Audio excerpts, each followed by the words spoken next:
દહેજ દરિયાકાંઠા વિસ્તારમાં મેનગ્રુવ સંરક્ષણ અંગે જાગૃતિ લાવવા માટે પ્રથમ વખત મેનગ્રુવ ટ્રેકિંગ કાર્યક્રમનું આયોજન.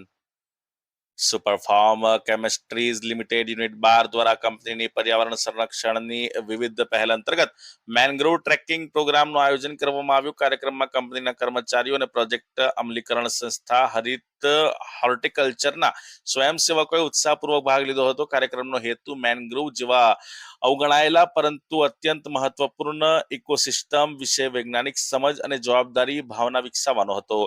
ટ્રેકિંગ દરમિયાન ભાગ લેનારાઓને નિર્ધારિત માર્ગ પરથી મેનગ્રોવ વિસ્તારનું નિરીક્ષણ કર્યું અને માર્ગમાં મુકાયેલા માહિતી સભર બેનરો દ્વારા મેનગ્રોવની પ્રજાતિઓ, તેની મૂળ પ્રણાલી, કાર્બન સંગ્રહ ક્ષમતા અને સંરક્ષણ પડકારો વિશે વિગતવાર માહિતી આપવામાં આવી. સાઇટ પર મેનગ્રોવ આધારિત ફોટોગ્રાફી પ્રદર્શન પણ આયોજિત કરવામાં આવ્યું હતું. કંપની દ્વારા સંરક્ષણ માટે ચાલી રહેલા પ્રયત્નો અંગે માર્ગદર્શન આપવામાં આવ્યું. વિશ્વ સ્તરે છેલ્લા કેટલાક દાયકામાં મેનગ્રોવ વિસ્તાર ઘટાડાનો સામનો કરી રહ્યો છે, જેના કારણે જાગૃતિ અને સંરક્ષણ બંને જરૂરી બન્યા છે. આ કાર્યક્રમ દ્વારા સ્થાનિક સ્તરે પર્યાવરણ પ્રત્યે જવાબદારીની ભાવના મજબૂત કરવાનો પ્રયાસ કરવામાં આવ્યો